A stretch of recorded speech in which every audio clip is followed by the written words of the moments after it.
Merci beaucoup, Monsieur Gomard. Monsieur Molny, si vous voulez bien prendre la parole.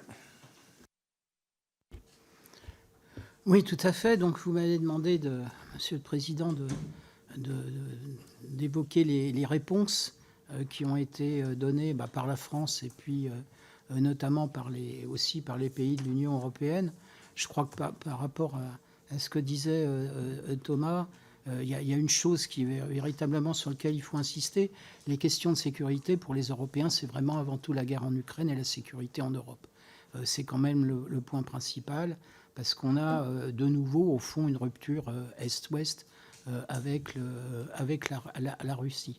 La grande nouveauté, quand même, par rapport à la période de la guerre froide, c'est la question de la rivalité Chine-États-Unis pour avoir le leadership mondial.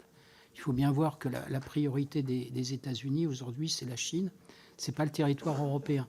Ça ne veut pas dire qu'ils vont abandonner le territoire européen, mais il faut avoir ça en tête. Et ça, c'est pas nouveau, c'est pas lié à Donald Trump. Ça a commencé avec Barack Obama à la fin des années 2000. Et je dirais qu'il y a un autre point sur lequel il faut quand même avoir en tête par rapport aux États-Unis, c'est que certes, il y a un niveau de conflictualité qui est plus important, mais il y a un pays qui a, on va dire, décidé que finalement l'usage de la force armée, c'était un peu comme l'alcool à utiliser avec modération, c'est les États-Unis. Les États-Unis, ils ont tiré les leçons de la Grande Guerre contre le terrorisme des années 2000, qui a été un échec. Il faut bien voir qu'à ce moment-là, le budget des opérations extérieures des États-Unis, c'était à peu près 160 milliards de dollars. Aujourd'hui, c'est 50 à 60 milliards de dollars. Donc, il y a 100 milliards d'économies. Il a fallu les tirer par la main en Libye, voir aussi l'épisode quand il y a eu l'utilisation d'armes chimiques par Bachar el-Assad, sur lequel finalement ils ont au fond tout fait pour ne pas intervenir. Donc ça, c'est un élément qu'il faut prendre en compte. Pour l'Union européenne, il y a également peut-être un autre risque, c'est attention effectivement à toute cette question de mouvement anti-occidental. Il ne faut pas prêter, se trouver dans des situations où, au fond, j'ai envie de dire, on encourage ce mouvement. C'est une question sur laquelle il faut faire extrêmement attention, notamment au niveau européen. Et il est évident que les deux conflits en cours, et notamment le conflit au Proche-Orient, ne nous aident pas aujourd'hui sur ce sujet. Alors maintenant, il y a une situation qui est quand même un peu paradoxale pour l'Union européenne, c'est-à-dire que les Européens, c'est des Occidentaux, donc on peut considérer qu'on est contre l'Occident. Il n'empêche que c'est en Europe que vous avez de la migration. Les migrants, ils viennent en Europe, ils ne viennent pas en Russie ou en Chine. Donc, ça veut dire qu'on attire. Enfin, il faut voir aussi le bon côté des choses. L'Europe est un continent d'attrait, reste un continent d'attrait pour le monde. Et après, dernier point, c'est effectivement attention à la question du déclassement économique et technologique. Et là, le rapport Draghi dit des choses quand même extrêmement importantes sur le sujet, notamment sur tout ce qui est industriel et technologique. Et défense également. Donc, pour venir à la réaction des États européens, donc j'ai quelques slides sur le sujet.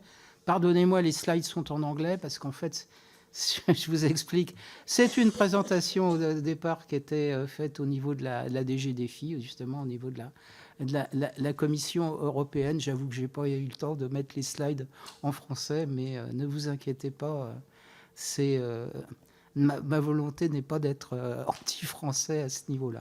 Non, ce qui est intéressant, si vous regardez l'évolution des budgets de défense entre 2021 et 2024.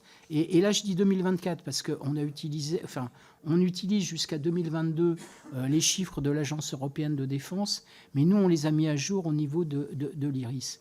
Et ce qui est très important, c'est que vous voyez quand même que vous avez une hausse des budgets de défense en Europe. On est passé grosso modo de 200 milliards d'euros à 300 milliards d'euros. Donc, les Européens ont réagi. Les Européens ont réagi depuis le début de la guerre en Ukraine. C'est véritablement très très net. Et ça, c'est un argument qu'il faudra quand même tenir vis-à-vis des États-Unis, quel que soit le président élu, et notamment si c'est Donald Trump qui est élu. hein. Si on prend les fameux 2% du PIB, en 2014, donc c'était le sommet Newport de l'OTAN, c'est à ce moment-là qu'on a dit il faut dépenser 2% en termes de PIB pour la défense. Il y avait 3 pays qui faisaient 2% du PIB de l'OTAN à ce moment-là. Aujourd'hui, il y a 23 pays de l'OTAN qui font 2% du PIB. Donc il y a véritablement eu une réaction. Et d'autre part, dans ces chiffres, ce qui est intéressant, c'est également les dépenses d'investissement, c'est-à-dire d'équipement. Les dépenses d'investissement, en termes tout au moins de commandes, ont doublé entre 2021 et 2024 au niveau de l'Union européenne. Donc il y a véritablement une volonté de se réarmer vis-à-vis des pays européens. Et très clairement, c'est la menace russe qui provoque cette réaction. Alors après, de toute façon, je vous laisserai les planches parce que là, c'est un petit peu compliqué. Vous avez l'évolution pour chaque État. Alors parfois, il faut relativiser, parce que nous, on a une loi de programmation militaire, donc les choses sont étalées sur plusieurs années. Vous avez certains pays qui peuvent, une année, avoir des dépenses d'armement importantes. Ça ne veut pas dire que ça va continuer sur les années suivantes.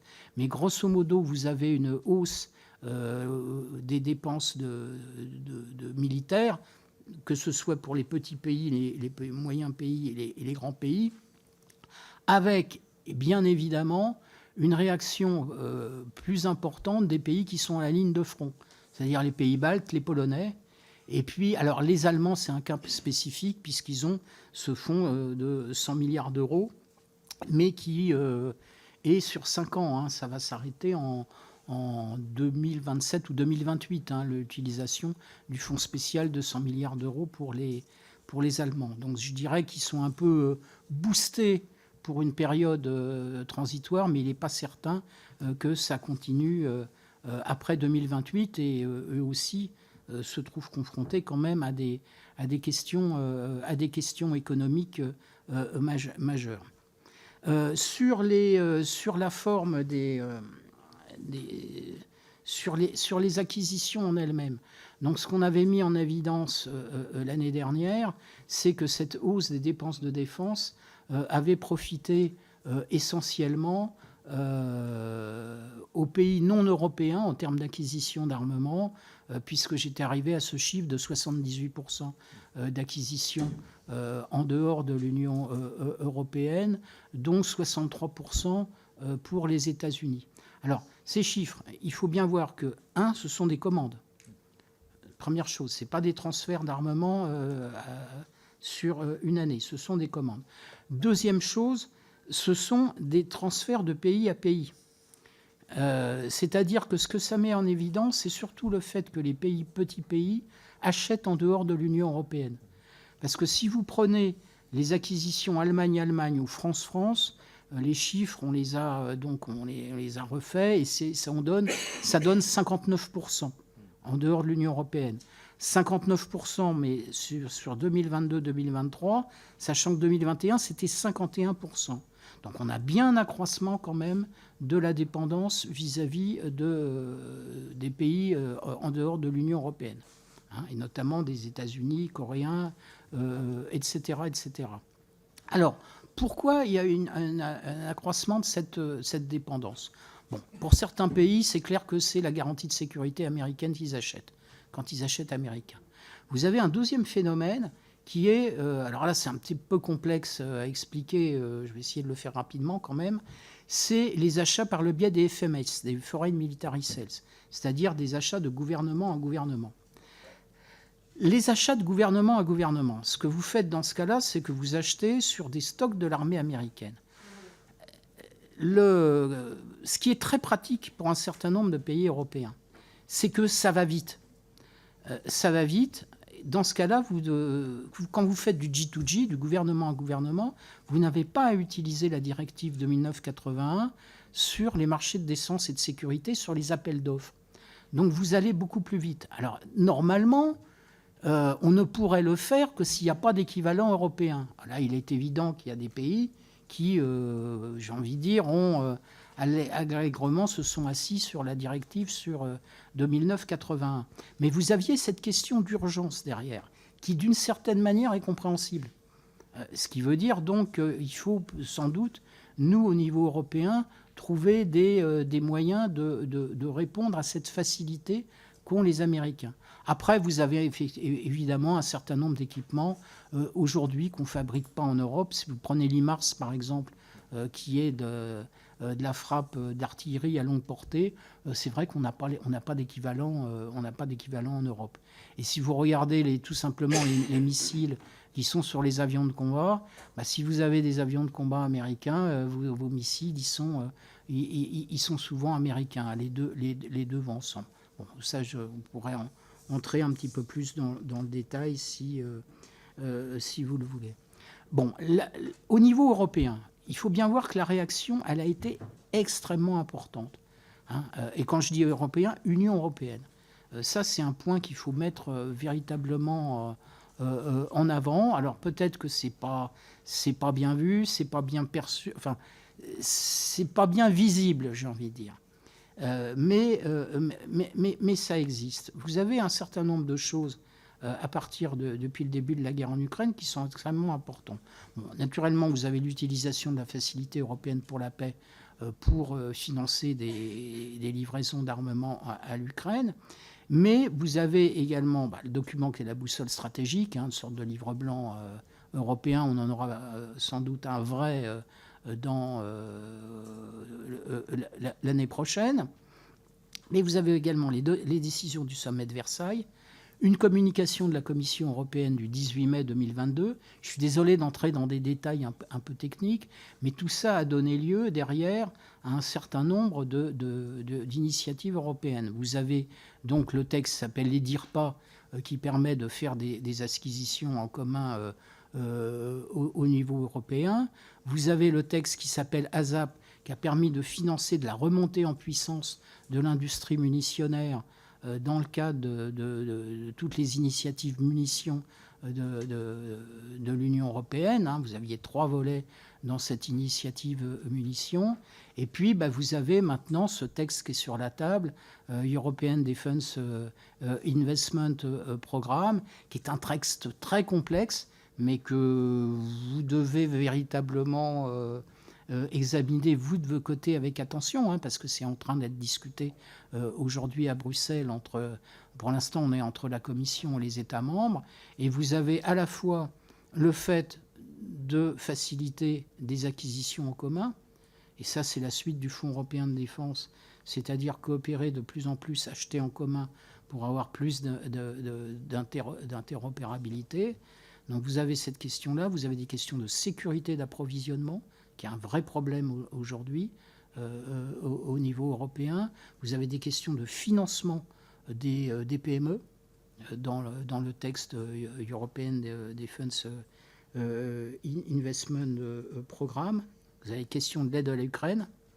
Et j'ai envie de dire, la stratégie industrielle de défense de l'Union européenne, elle a repris les chiffres que j'ai publiés l'année dernière, en disant il faut faire plus au niveau européen. Donc, on arrive à faire de l'influence à Bruxelles. Je pense que ça, c'est une question quand même qui est extrêmement importante. Reste quand même la question peut-être qui est clé pour les mois qui viennent, les semaines et les mois qui viennent, c'est qui paye. Et dans la question qui paye, c'est est-ce que c'est les États ou est-ce que c'est l'Union européenne qui paye ? Personnellement, je pense qu'il faut un équilibre entre les deux. C'est-à-dire que si vous faites payer l'Union européenne, vous avez un risque, effectivement, que les États se déresponsabilisent. Mais en même temps, vu notre situation économique, et puis de toute façon, on a une nécessité d'avoir on a des intérêts stratégiques communs. On a des intérêts communs. Donc à un moment, il faut que l'Union européenne, en tant que telle, finance de la défense. Donc Draghi, dans son rapport, il dit 100 milliards d'euros par an. Vous avez une double question. Vous avez la question du futur budget communautaire 2028-2034. Combien on mettra sur la défense ? Et est-ce qu'on crée un fonds spécial, des eurobonds pour la défense ? J'ai envie de dire, là, tout dépend de la question de l'Ukraine, en fait. Si l'Ukraine risque de tomber et que vous n'avez pas les Américains derrière, et que vous n'avez pas de perspective de plan de paix, à un moment, il faudra se dire on fait pas. Mais si on fait, ça va coûter. Et là, il faudra trouver un moyen de payer. Bon. Et on est dans une situation aujourd'hui au niveau européen où il est clair que nous, au niveau français, on essaie de pousser le fait que l'Union européenne paye. Vous avez un certain nombre de pays européens, à commencer par l'Allemagne, qui, eux, vont refuser le fait de pouvoir payer au niveau européen en disant c'est aux États de payer, c'est aux États de prendre leurs responsabilités. Ne créons pas de dette au niveau européen. C'est un enjeu majeur. Voilà. Merci beaucoup pour vos deux interventions